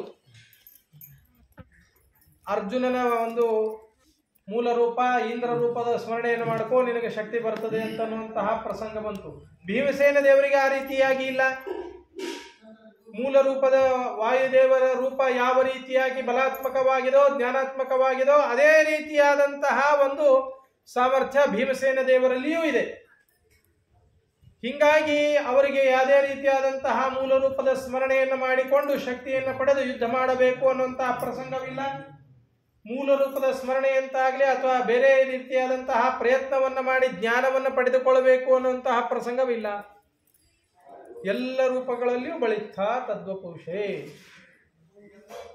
ಹೀಗೆ ಆ ವಾಯುದೇವರ ಒಂದು ಸಾಮರ್ಥ್ಯ. ಹನುಮದ ಅವತಾರದಲ್ಲಿಯೂ ಅಷ್ಟೇ, ಭೀಮಸೇನ ದೇವರಾಗಿ ಅವತಾರ ಮಾಡಿದಾಗಲೂ ಅಷ್ಟೇ, ಮಧ್ವರಾಗಿ ಅವತಾರ ಮಾಡಿದಾಗೂ ಅಷ್ಟೇ. ಈ ಎರಡು ರೂಪಗಳಲ್ಲಿ ಆ ಪೂರ್ಣ ಪ್ರಜ್ಞತ್ವ ಹೇಗೆ ಅಂತ ನೋಡಿದ್ವಿ. ಮಧ್ವಾವತಾರದಲ್ಲಿ ಯಾವ ರೀತಿಯಾಗಿ ಅವರ ಪೂರ್ಣ ಪ್ರಜ್ಞತ್ವ, ಅನೇಕ ಗ್ರಂಥಗಳ ರಚನೆಯನ್ನು ಮಾಡಿದ್ದಾರೆ. ವೇದವ್ಯಾಸ ದೇವರ ವಿಶಿಷ್ಟವಾದಂತಹ ಸೇವೆಯನ್ನು ಮಾಡಿದ್ದಾರೆ. ಎಲ್ಲ ಕಡೆಗಳಲ್ಲಿ ನಾವು ನೋಡ್ತೇವೆ ಅನೇಕರು ಗ್ರಂಥಗಳ ರಚನೆಯನ್ನು ಮಾಡಿದ್ದಾರೆ. ಅವರು ಯಾರೂ ಕೂಡ ನಾನು ಇಂಥವ ಅಂತ ಎಲ್ಲೂ ಯಾರೂ ಹೇಳ್ಕೊಂಡಿಲ್ಲ. ರಾಯರು ರಾಘವೇಂದ್ರ ಸ್ವಾಮಿಗಳು ಅನೇಕ ಗ್ರಂಥಗಳ ರಚನೆಯನ್ನು ಮಾಡಿದ್ದಾರೆ. ತಮ್ಮ ಗ್ರಂಥದ ಪರಿಸಮಾಪ್ತಿಯನ್ನು ಮಾಡಿ ಇದು ಭಗವಂತನಿಗೆ ಸಮರ್ಪಿತ ಅಂತ ಹೇಳಿ ಮುಖ್ಯ ಪ್ರಾಣಾಂತರ್ಗತ ಭಗವಂತನಲ್ಲಿ ಸಮರ್ಪಣೆಯನ್ನು ಮಾಡಿದ್ದಾರೆ. ಶ್ರೀಮದ್ ಟೀಕಾಕೃತ್ಪಾದರು ಅನೇಕ ಗ್ರಂಥಗಳ ರಚನೆಯನ್ನು ಮಾಡಿದ್ದಾರೆ. ಅವುಗಳನ್ನು ಆಚಾರ್ಯರ ಮುಖಾಂತರ ಭಗವಂತನಲ್ಲಿ ಸಮರ್ಪಣೆಯನ್ನು ಮಾಡಿದ್ದಾರೆ. ಹೀಗೆ ಅನೇಕ ಜ್ಞಾನಿಗಳು ಅನೇಕ ಗ್ರಂಥಗಳ ರಚನೆಯನ್ನು ಮಾಡಿದ್ದರೂ ಕೂಡ ಅದರಲ್ಲಿ ತಾವು ಯಾರು ಅಂತನ್ನೋದೇನೆ ಏನೋ ವಿಷಯವನ್ನು ಯಾರೂ ಹೇಳಿಲ್ಲ. ಆದರೆ ಶ್ರೀಮದ್ ಆಚಾರ್ಯರು ಮಹಾಭಾರತ ತಾತ್ಪರ್ಯ ನಿರ್ಣಯದಲ್ಲಿ ಅನೇಕ ಗ್ರಂಥಗಳ ರಚನೆಯನ್ನು ಮಾಡಿದ ಮೇಲೆ ಅನೇಕ ಕಡೆಗಳಲ್ಲಿ ಹೇಳುವಂತಹ ಪ್ರಸಂಗ ಇಲ್ಲಿ ಮಹಾಭಾರತದಲ್ಲಿ ವಿಶೇಷವಾಗಿ ಅದನ್ನು ತಿಳಿಸಿಕೊಟ್ಟಿದ್ದಾರೆ. ಬಳಿತ್ಥ ಸೂಕ್ತವನ್ನೇ ಇಲ್ಲಿ ಪ್ರಯೋಗವನ್ನು ಮಾಡಿ ಮಧ್ವನಾಗಿ ಅವತಾರವನ್ನು ಮಾಡಿ ಬಂದಿದ್ದೇನೆ ಅಂತ ಹೇಳಿ ಅವರೇ ಸ್ವತಃ ತಮ್ಮ ಮೂಲ ರೂಪದ ಒಂದು ವಿಷಯವನ್ನು ಇಲ್ಲಿ ತಿಳಿಸಿಕೊಟ್ಟಿದ್ದಾರೆ. ಬೇರೆ ಯಾರೂ ಹಂಗೆ ಹೇಳಿಲ್ಲ. ಹಂಗೆ ಹೇಳಿಕ್ಕೆ ಬರಂಗಿಲ್ಲ, ಹೇಳಂಗಿಲ್ಲ ಯಾರೂ ಹಂಗೆ. ಯಾಕಂತಂದ್ರೆ ದೇವತೆಗಳು ಇಲ್ಲಿ ಅವತಾರವನ್ನು ಮಾಡಿ ಬಂದಾಗ ಅವರು ನಾವು ಯಾರು ಅಂತ ಇಲ್ಲಿ ಹೇಳಂಗಿಲ್ಲ. ಅವ್ರು ಯಾರು ಅಕಸ್ಮಾತ್ ಆಗಿ ಗೊತ್ತಾಗ್ಬಿಡ್ತು ಅಂತಂದ್ರೆ ಅವ್ರು ಇಲ್ಲಿ ಯಾರು ಇರಂಗಿಲ್ಲ. ಅವ್ರು ಇಲ್ಲಿಂದ ಹೊಂಟು ಹೋಗ್ಬಿಡ್ತಾರೆ. ಹೀಗೆ ಅವರ ಒಂದು ದೇವತೆಗಳ ಒಂದು ವಿಷಯ. ವಾಯುದೇವರು ಇಲ್ಲಿ ಅವತಾರ ಮಾಡಿ ಬಂದಾಗ, ಮಧ್ವರಾಗಿ ಅವತಾರ ಮಾಡಿ ಬಂದಾಗ ತಮ್ಮ ಒಂದು ಮೂಲ ರೂಪ ಯಾವುದು ಅಂತನ್ನೋದನ್ನು ಇಲ್ಲಿ ತಿಳಿಸಿಕೊಟ್ಟಿದ್ದಾರೆ. ಯಾಕೆ ಜನರಿಗೆಲ್ಲ ಗೊತ್ತಾಗಲಿ, ಹಂಗ ನಾ ಒಬ್ಬ ಯಾರೋ ಬಂದೆ ಎಲ್ಲರಂತೂ ಏನೋ ಹೇಳಿದೆ ಹೋದೆ ಅಂತ ಆಗಬಾರ್ದು. ಸಜ್ಜನರು ಅಂತ ಇದ್ದಾರೆ, ಆ ಸಜ್ಜನರಿಗೆ ಯಥಾರ್ಥವಾದಂತಹ ಜ್ಞಾನ ಆಗಬೇಕು, ಅವರಿಗೆ ಮುಕ್ತಿಯೋಗ್ಯವಾದಂತಹ ಮಾರ್ಗ ದೊರಕಬೇಕು ಅಂತ ಹೇಳಿ ಇಲ್ಲಿ ಅವತಾರವನ್ನು ಮಾಡಿ ಬಂದಿದ್ದಾರೆ. ನಾನು ಯಾರೋ ಅಂತ ತಿಳಿದುಕೊಳ್ಳಬೇಡ್ರಿ, ಭಗವಂತನ ಆಜ್ಞೆಯಂತೆ ಇಲ್ಲಿ ಅವತಾರವನ್ನು ಮಾಡಿ ಭಗವಂತನ ಸರಿಯಾದ ವಿಷಯ ಏನು, ಅವನಿಗೆ ಅಭಿಪ್ರೇತವಾದಂತಹ ವಿಷಯ ಏನು ಅದನ್ನು ತಿಳಿಸ್ತಾ ಇದ್ದೇನೆ ಅಂತ ಹೇಳಿ ಶ್ರೀಮದಾಚಾರ್ಯರು ಇಲ್ಲಿ ತಿಳಿಸ್ತಾ ಇದ್ದಾರೆ. ಮಹಾಭಾರತ ತಾತ್ಪರ್ಯ ನಿರ್ಣಯದಲ್ಲಿ ಕೊನೆಯ ಶ್ಲೋಕವನ್ನು ನಾವು ನೋಡ್ತೇವೆ. ಕೊನೆಯದಲ್ಲ, ಸ್ವಲ್ಪ ಹಿಂದೆ. ತೃತೀಯವಸ್ಯ ಋಷಭಸ್ಯ ದೋಹಸೆ ದಶ ಪ್ರಮತಿಂ ಜನಯಂತ ಯೂಷಣ ಅನ್ನತಕ್ಕಂತಹ ವೇದವಾಕ್ಯವನ್ನೇ ಇಲ್ಲಿ ಶ್ರೀಮದಾಚಾರ್ಯರು ಹೇಳ್ತಾ ಇದ್ದಾರೆ. ಯದೀಮನು ಪ್ರದಿವೋ ಮಧ್ವಾದವೇ ಗುಹಾ ಸಂತಂ ಮಾತರಿಶ್ವ ಮಸಾಯತಿ ಅಂತ ಅದನ್ನ ಇಲ್ಲಿ ತಿಳಿಸ್ತಾ ಇದ್ದಾರೆ. ಇಂತಹ ವೇದವಾಕ್ಯಗಳಿಂದ ಪ್ರತಿಪಾದಿತನಾದಂತಹ ನಾನು ಇಲ್ಲಿ ಅವತಾರವನ್ನು ಮಾಡಿ ಬಂದಿದ್ದೇನೆ ಅಂತ ಹೇಳಿ ತಮ್ಮ ಸಾಮರ್ಥ್ಯವನ್ನು ಇಲ್ಲಿ ಹೇಳ್ತಾ ಇದ್ದಾರೆ. ಅಂತಹ ಶ್ರೀಮದ್ ಆಚಾರ್ಯರ ಒಂದು ಪೂರ್ಣ ಪ್ರಜ್ಞತ್ವವನ್ನು ನಾವು ವಿಚಾರವನ್ನು ಮಾಡಬೇಕು. ಅವರು ಎಷ್ಟು ಪೂರ್ಣ ಪ್ರಜ್ಞರಾಗಿದ್ದಾರೆ. ಅನೇಕ ಮತಾಚಾರ್ಯರು ಬಂದರು, 21 ರೀತಿಯಾದಂತಹ ಸೂತ್ರಗಳಿಗೆ ಭಾಷ್ಯವನ್ನು ರಚನೆ ಮಾಡಿದ್ದನ್ನು ನಾವು ನೋಡ್ತೇವೆ. ಏಕವಿಂಶತಿ ಕುಭಾಷ್ಯ ದೂಷಕಂ ಬ್ರಹ್ಮಸೂತ್ರ ಭಾಷ್ಯಮದ್ಭುತಂ ಅಂತ ನಾವು ನೋಡ್ತೇವೆ, ಮಧ್ವ ವಿಜಯದಲ್ಲಿ ಕೇಳ್ತೇವೆ. 21 ರೀತಿಯಾದಂತಹ ಭಾಷ್ಯ ಸೂತ್ರಕ್ಕೆ ಬಂತು. ಅನೇಕರು ಅನೇಕ ರೀತಿಯಾಗಿ ಭಾಷ್ಯವನ್ನು ರಚನೆಯನ್ನು ಮಾಡಿದ್ದಾರೆ. ಆದರೆ ಸರಿಯಾದಂತಹ ವೇದಾರ್ಥವನ್ನು ಮಾಡಲಿಕ್ಕೆ ಬರಲಿಲ್ಲ. ಮೊದಲು ಹೇಳಿದ್ನಲ್ಲ, ಆ ರೀತಿಯಾಗಿ ವೇದಾರ್ಥವನ್ನು ಹೆಂಗೆ ಹೋಗ್ಬೇಕು, ತಮಗೆ ಹೆಂಗೆ ತಿಳಿತು ಹಂಗೆ ಹೇಳ್ತಾ ಬಂದ್ಬಿಟ್ರು. ಹೀಗೆ ಇದ್ದಾಗ ಶ್ರೀಮದ್ ಆಚಾರ್ಯರು ನೇಹ ನಾನಾಸ್ತಿ ಕಿಂಚನ ಮತ್ತು ಅಹಂ ಬ್ರಹ್ಮಾಸ್ಮಿ, ಅನೇಕ ತತ್ವಮಸಿ ಇತ್ಯಾದಿ ವೇದ ಮಹಾವಾಕ್ಯಗಳು ಅಂತ ಇವುಗಳು ಮಹಾವಾಕ್ಯಗಳು, ಇವುಗಳೇ ಹೆಂಗೆ ಹೇಳ್ತಾವೋ ಅದರಂತೆ ಎಲ್ಲಗಳನ್ನು ಯೋಜನೆ ಮಾಡಬೇಕು ಅಂತ ಹೇಳಿ ಇವುಗೆಲ್ಲ ಐಕ್ಯ ಪ್ರವೃತ್ತಿ ಇದೆ ಇವಕ್ಕೆ ಅಂತ ಹೇಳಿಕೊಂಡು ಎಲ್ಲ ಕಡೆಗಳಲ್ಲಿ ಭಗವಂತನಿಗೂ ಜೀವರಿಗೂ ಐಕ್ಯ ಅಂತ ಅಂದ್ಕೊಂಡು ಇದೇ ನಮ್ಮ ಸಿದ್ಧಾಂತ ಅಂತ ಹೇಳ್ತಾ ಬಂದ್ಬಿಟ್ರು. ಆದರೆ ಈ ಎಲ್ಲ ಮಹಾವಾಕ್ಯಗಳು ಅಂತ ಅವರೇನು ಹೇಳ್ತಾರೋ ಇವುಗಳಿಗೆ ಯಾವುದೇ ರೀತಿಯಾದಂತಹ ಐಕ್ಯ ಪ್ರತಿಪಾದನಾ ಅರ್ಥ ಇಲ್ಲ.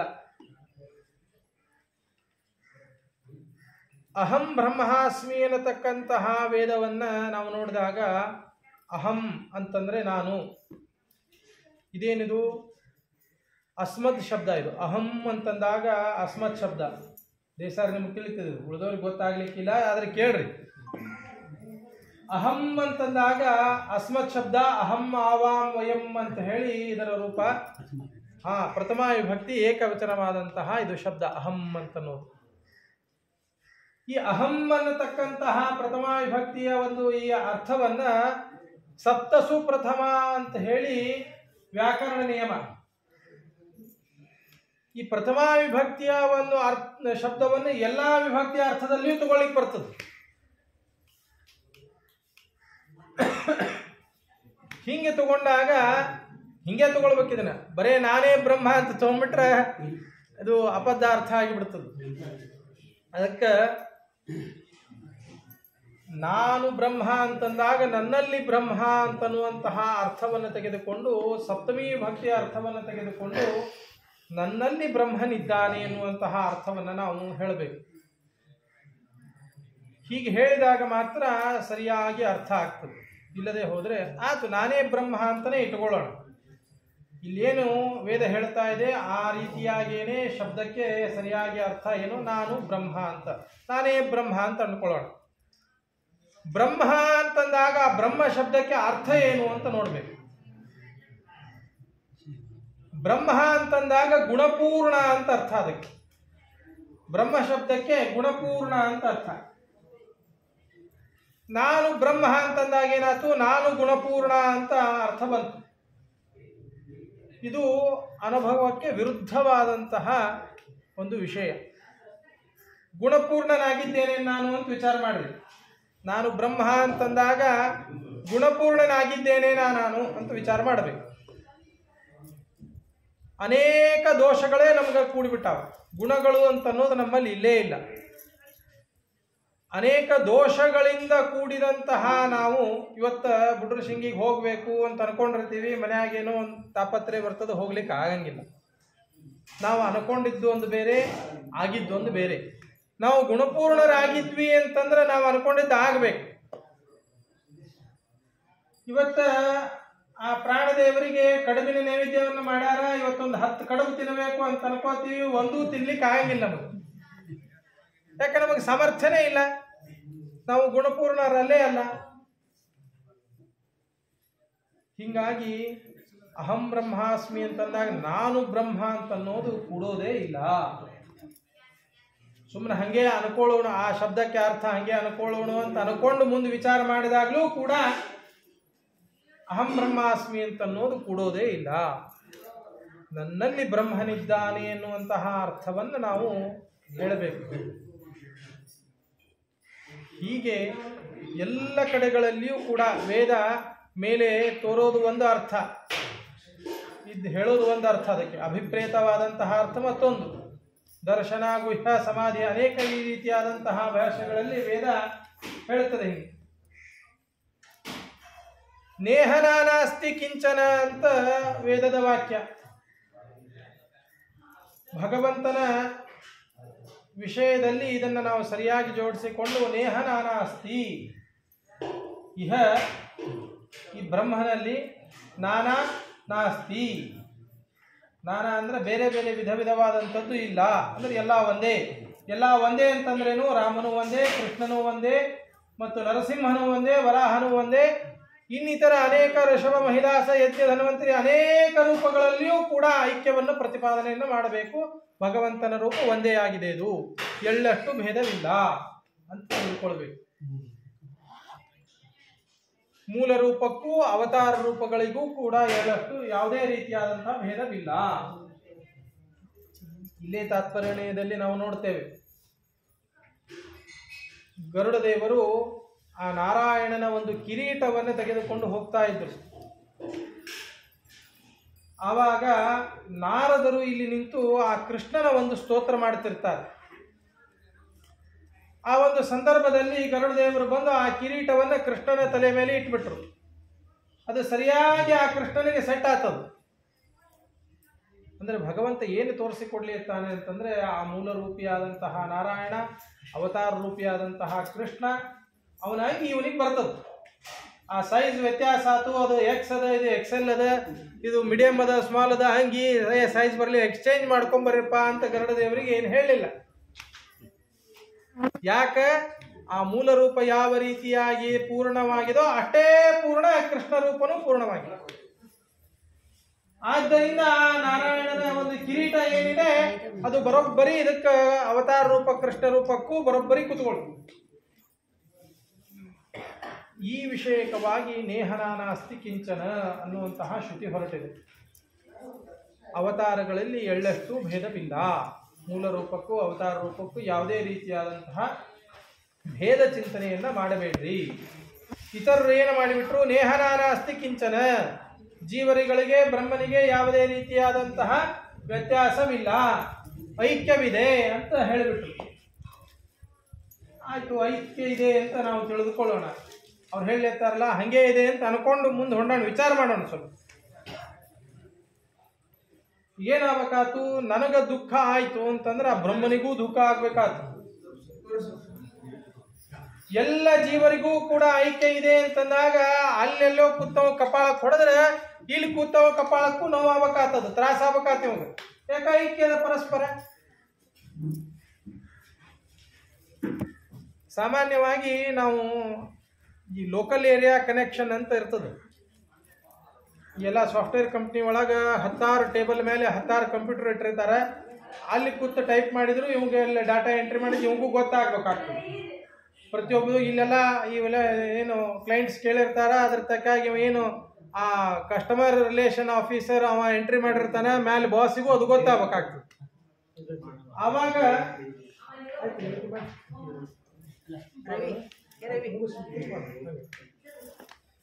ಹಿಂಗೆ ವಿಷಯ ಇರ್ತದೆ. ಅವಾಗ ಅಲ್ಲೇನಾಗ್ತದೆ, ಅಲ್ಲಿ ಒಂದು ಲೋಕಲ್ ಏರಿಯಾ ಕನೆಕ್ಷನ್ ಅಂತ ಇರ್ತದೆ. ಇಲ್ಲಿಂದ ಅಲ್ಲಿಗೆ ಒಂದು ವೈರ್ ಜಾಯಿಂಟ್ ಮಾಡಿರ್ತಾರ ಅವರು. ಇಲ್ಲಿ ಡಾಟಾ ಎಂಟ್ರಿ ಆಗಿದ್ದು ಅಲ್ಲಿ ಗೊತ್ತಾಗ್ತದೆ. ಯಾಕ ಅಲ್ಲಿ ಪರಸ್ಪರ ಐಕ್ಯದ, ಅಲ್ಲಿ ಐಕ್ಯ ಇದ್ದಿದ್ದಕ್ಕೆ ಇಲ್ಲಿ ಏನೇ ಮಾಡಿದ್ರು ಅಲ್ಲಿ ಗೊತ್ತಾಗ್ತದೆ. ಆದರೆ ಜೀವನಲ್ಲಿ ಬ್ರಹ್ಮನ ನಿಹಾತಿ ರೀತಿಯಾದಂತಹ ಐಕ್ಯವಿಲ್ಲ. ಅಕಸ್ಮಾತ್ ಇತ್ತು ಅಂತಂದ್ರೆ ಗೊತ್ತಾಗಬೇಕಾಗ್ತದೆ. ಬ್ರಹ್ಮನಲ್ಲಿ ಆಗ್ತಕ್ಕಂತಹ ಸಂತೋಷ ನನಗೂ ಆಗಬೇಕಾಗ್ತದೆ. ಗುಣಪೂರ್ಣನಾಗಿದ್ದಾನೆ ಬ್ರಹ್ಮ, ಆನಂದಮಯನಾಗಿದ್ದಾನೆ, ಕೇವಲ ಸುಖಭೋಗವನ್ನು ಮಾಡ್ತಾನೆ. ಆ ಬ್ರಹ್ಮನ ಸುಖಭೋಗ ನನಗೂ ಆಗಬೇಕು. ಯಾಕ ಐಕ್ಯ ಅದು. ಆದರೆ ಹಂಗೆ ಆಗ್ತಾ ಇಲ್ಲ, ಆಗಂಗಿಲ್ಲ. ಐಕ್ಯ ಇಲ್ಲ, ಅದಕ್ಕೆ ಹಂಗೆ ಆಗಂಗಿಲ್ಲ. ಹಿಂಗಾಗ್ತದ ಅಂತಂದ್ರೆ ಅವಾಗ ಐಕ್ಯದ ಅಂತ ಹೇಳಲಿಕ್ಕೆ ಬರ್ತಿತ್ತು. ಆದರೆ ಆ ರೀತಿಯಾಗಿ ಇಲ್ಲ. ನೇಹ ನಾನಾಸ್ತಿ ಕಿಂಚನ ಅಂತ ಶ್ರುತಿ ಹೇಳ್ತಾ ಇದೆ. ಇದನ್ನ ಸರಿಯಾಗಿ ತಿಳಿಸಿಕೊಟ್ಟಂಥವರು ಶ್ರೀಮದಾಚಾರ್ಯ.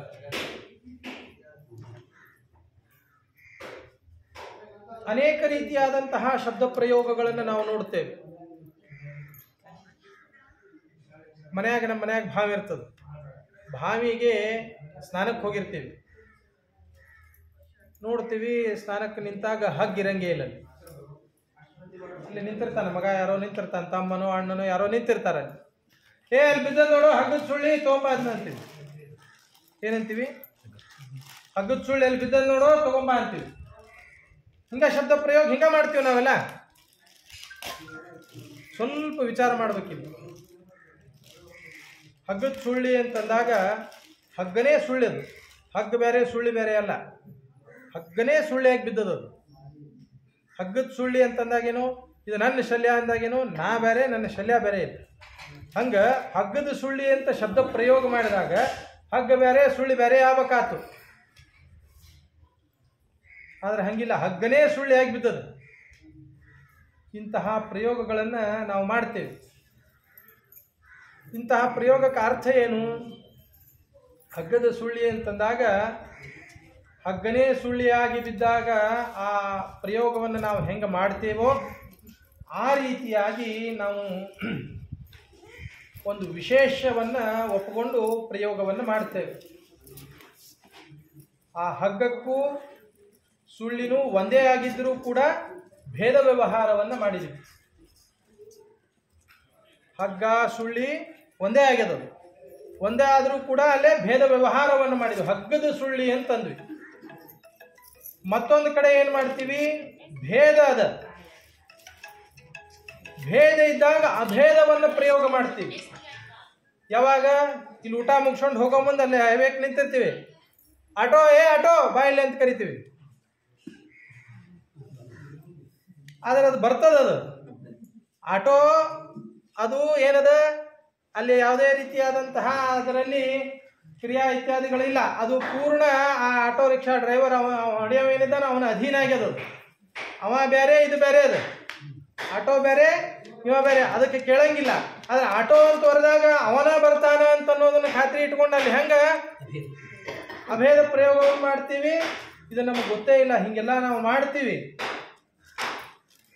ಇಷ್ಟೆಲ್ಲ ನಾವು ಹಿಂಗೆ ಪ್ರಯೋಗ ಮಾಡಿದರೂ ಕೂಡ ಇದು ನಮಗೆ ಗೊತ್ತಾಗಂಗಿಲ್ಲ. ಇಂತಹ ಒಂದು ವಿಶೇಷವನ್ನು ನಮಗೆ ತಿಳಿಸಿಕೊಟ್ಟಂಥವರು ಶ್ರೀಮದಾಚಾರ್ಯ. ಹಿಂಗೆ ವೇದ ಅದು ನಮಗೆ ಹೇಳ್ತದೆ, ಆದರೆ ನಮಗದು ಗೊತ್ತಾಗಂಗಿಲ್ಲ. ಆದರೆ ವ್ಯವಹಾರದಲ್ಲೆಲ್ಲ ನಾವು ಹಿಂಗೆ ನೋಡ್ತೇವೆ. ಇಂತಹ ವ್ಯವಹಾರದಂತೆಯೇ ವೇದನೂ ವ್ಯವಹಾರವನ್ನು ಮಾಡ್ತದೆ. ಹಿಂಗೆ ಬ್ರಹ್ಮಪುಚ್ಚಂ ಪ್ರತಿಷ್ಠಾ ಅಂತ ಹೇಳ್ತೀವಿ ವೇದ. ಆದರೆ ಇದು ಸರಿಯಾದಂತಹ ಅರ್ಥ ನಮಗೆ ಗೊತ್ತಾಗಲಿಲ್ಲ. ಎಲ್ಲ ಐಕ್ಯ ಅಂತ ಹೇಳ್ತಾ ಹೋಗ್ಬಿಟ್ಟು. ಆದರೆ ಶ್ರೀಮದ್ ಆಚಾರ್ಯರು ಒಬ್ಬರೇ ಒಬ್ಬರು ವೇದಕ್ಕೆ ಸರಿಯಾದಂತಹ ಅರ್ಥವನ್ನು ತಿಳಿಸಿಕೊಟ್ಟಂಥವರು ಪೂರ್ಣಪ್ರಜ್ಞರಾದ್ದರಿಂದ ಅವರಿಗೆ ಸರಿಯಾದಂತಹ ವೇದಾರ್ಥವನ್ನು ಮಾಡಲಿಕ್ಕೆ ಬರ್ತಾ ಇದೆ. ಈ ಒಂದು ಮುಖ್ಯಪ್ರಾಣದೇವರ ಸನ್ನಿಧಾನದಲ್ಲಿ ಅವರ 3 ಅವತಾರವಾದಂತಹ ಹನುಮ ಭೀಮ ಮಧ್ವರ ಸಾಮರ್ಥ್ಯ ಏನು, ಅವರ ಬಲ ಎಷ್ಟು, ಅವರ ಜ್ಞಾನ ಎಷ್ಟು ಅನ್ನೋದನ್ನು ಕಿಂಚಿತ್ತಾಗಿ ತಿಳಿಯುವಂತಹ ಪ್ರಯತ್ನವನ್ನು ಮಾಡಿ, ಈ ಮಾಡಿದಂತಹ ಈ ಎಲ್ಲ ಕರ್ಮ ಏನದಲ್ಲ ಇಂತಹ ಮುಖ್ಯ ಪ್ರಾಣದೇವರಲ್ಲಿ ಅರ್ಪಿಸಿದಾಗ ಅದು ಸರಿಯಾಗಿ ಅವರಿಗೆ ಸೇರ್ತದೆ. ಅವ್ರು ಯಾರು ಅಂತಲೇ ಗೊತ್ತಿಲ್ಲದ ಸುಮ್ಮ ಹಂಗೆ ಕರ್ಮವನ್ನು ಮಾಡಿ ಹೋಗ್ಬಿಟ್ರೆ ಅದು ಯಾರಿಗೆ ಸೇರಬೇಕು ಗೊತ್ತೇ ಆಗಿಲ್ಲ. ಅದಕ್ಕೆ ಅವರ ಸರಿಯಾದಂತಹ ಜ್ಞಾನವನ್ನು ಮಾಡಿಕೊಂಡು ಅವರ ಮುಖಾಂತರ ಭಗವಂತನಲ್ಲಿ ಸಮರ್ಪಣೆಯನ್ನು ಮಾಡಿದಾಗ ನಾವು ಮಾಡಿದಂತಹ ಕಾರ್ಯಕ್ಕೆ ಸಾರ್ಥಕ್ಯ ಬರ್ತಾ ಇದೆ. ಆದ್ದರಿಂದ ಇಂತಹ ಜ್ಞಾನವನ್ನು ನಾವೆಲ್ಲ ಸರಿಯಾಗಿ ಮಾಡಿಕೊಂಡು ಈ ಮಾಡಿದಂತಹ ಕರ್ಮಗಳನ್ನು ಅವರ ಅಂತರ್ಗತನಾದಂತಹ ರಾಮಕೃಷ್ಣ ವೇದವ್ಯಾಸ ರೂಪಿಯಾದಂತಹ ಭಗವಂತನಲ್ಲಿ ಸಮರ್ಪಣೆಯನ್ನು ಮಾಡೋಣ. ಮಧ್ವೇಶ ಅರ್ಪಣಮಸ್ತು. ಇವರಿಗೆ